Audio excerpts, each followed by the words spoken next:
नमस्कार. स्वराज्य मराठीमध्ये आपले स्वागत. पाहूया सविस्तर बातमी.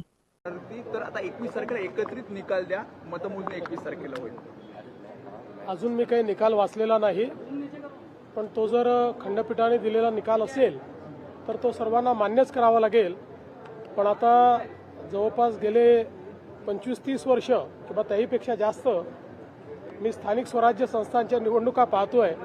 पण असं पहिल्यांदा घडतंय की घोषित केलेल्या निवडणुका पुढे चाललेल्या आहेत, त्याचे निकाल पुढे चाललेले आहेत. मला असं वाटतं की एकूणच ही जी काही सगळी पद्धती आहे ही पद्धती काही फार योग्य वाटत नाही. अर्थात खंडपीठ स्वायत्त आहे, त्यांनी निकाल दिला तर तो सगळ्यांना मान्य करावा लागेल. इलेक्शन कमिशनही स्वायत्त आहे. पण यातनं जे उमेदवार आहेत, जे मेहनत करतात, इतके दिवस प्रचार करतात, त्या सगळ्यांना एक प्रकारे त्याचा भ्रमनिरास होतो.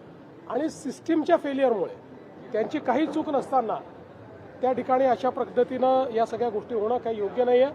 मला असं वाटतं अजून खूप निवडणुका इलेक्शन कमिशनला घ्यायच्या आहेत. या सगळ्या प्रक्रियेमध्ये निवडणूक आयोगाने सुधार आणला पाहिजे आणि किमान पुढच्या निवडणुकांमध्ये तरी असं होणार नाही हे निवडणूक आयोगाने बघितलं पाहिजे असं माझं मत. राज्य निवडणूक आयोगाची चूक वाटते, कारण ज्या प्रकारे दिवस दिले नाही, अपील केल्यानंतर 3 दिवस द्यायचे होते, त्यानंतर काही निवडणुका पुढे ढकलल्या आणि आता हा निर्णय येतो कोर्टात 24. आता माझं तरी मत असं आहे की मी चूक म्हणणार नाही. माझं मत असं आहे की जो काही कायदा आहे त्याचं चुकीचं इंटरप्रिटेशन हे करण्यात आलेलं आहे. म्हणजे निवडणूक आयोगाचे वकील कोण आहेत मला माहीत नाही. विथ ऑल ड्यू रिस्पेक्ट अतिशय चुकीचं इंटरप्रिटेशन केलेलं आहे. कारण इतके वर्ष या निवडणुका आम्ही लढवतो आहोत, त्याचे नियम आम्ही बघितलेले आहेत. मीही अनेक वकिलांची त्याचा सल्लामसलत केलेली आहे. माझं मत आहे की हे चुकीचं इंटरप्रिटेशन आहे आणि त्यातनं ही निवडणुकीची सगळी प्रक्रिया. कारण मी पुन्हा एकदा सांगतो की ज्या ठिकाणी सगळ्या गोष्टी फॉलो झालेल्या आहेत अशा ठिकाणी कोणीतरी कोर्टात गेलं आणि कोर्टाने त्याला दिलासाही दिला नाही तरी तो केवळ कोर्टात गेला म्हणून त्या ठिकाणी निवडणुका पुढे नेणं हे कुठल्याच तत्वात बसत नाही. हे अतिशय चुकीचं घडलेलं आहे. पण ठीक आहे, आता मी त्याच्यावर अधिक बोलणार नाही. या संदर्भात माझी पर्सनल नाराजी ही मी कालही प्रगट केलेली आहे आणि ती कायद्यावर आधारित आहे. माझी काही इलेक्शन कमिशनवर नाराजी नाही आहे. माझी नाराजी कायदेशीररित्या होत नाही याच्यावर आहे. जे 50%च्या वरती जे आरक्षण गेलेलं आहे, मतदान झालेलं या ठिकाणी आज मतदान होतं. आता 20 तारखेपर्यंत सरसकट सगळीकडे आचारसंहिता मुद्दा आता परत एकदा उपस्थित राहतो, कारण की निकाल 21 तारखेला येणार आहे. आता ते परत इलेक्शन कमिशनने ठरवायचं आहे.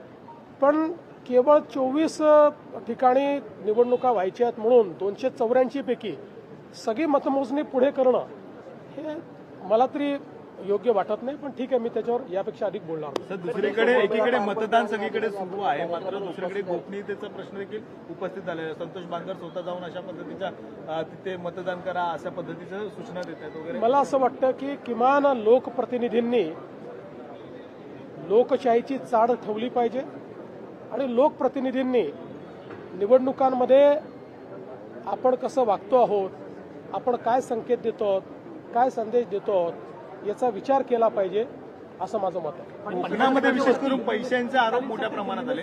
कोकणात काल सुद्धा पैशांचे आरोप आहेत ते मोठ्या प्रमाणात झालेले पाहायला मिळतात. पैसे वाटप करताना एकीकडे काही सगळेच एकमेकावर आरोप करतात. या संदर्भात निवडणूक आयोग आणि पोलीस हे दोघेही सतर्क आहेत. कुठे गडबड झाली तर त्या ठिकाणी जी काही कायदेशीर कारवाई ती कारवाई देखील चाललेली आहे. मला असं वाटतं की ओव्हरऑल जर आपण बघितलं तर या निवडणुका शांतपणे पार पाडलेल्या आहेत. काही ठिकाणी टेन्शन आहेत, काही ठिकाणी अतिशय टोकाचे मतभेद देखील झालेले आहेत. होणं योग्य नाही आहे याचा सगळ्यांनी विचार केला पाहिजे. स्वराज्य मराठी बातमी नाही जबाबदारी. चॅनलला लाईक करा, शेअर करा आणि सबस्क्राईब करा.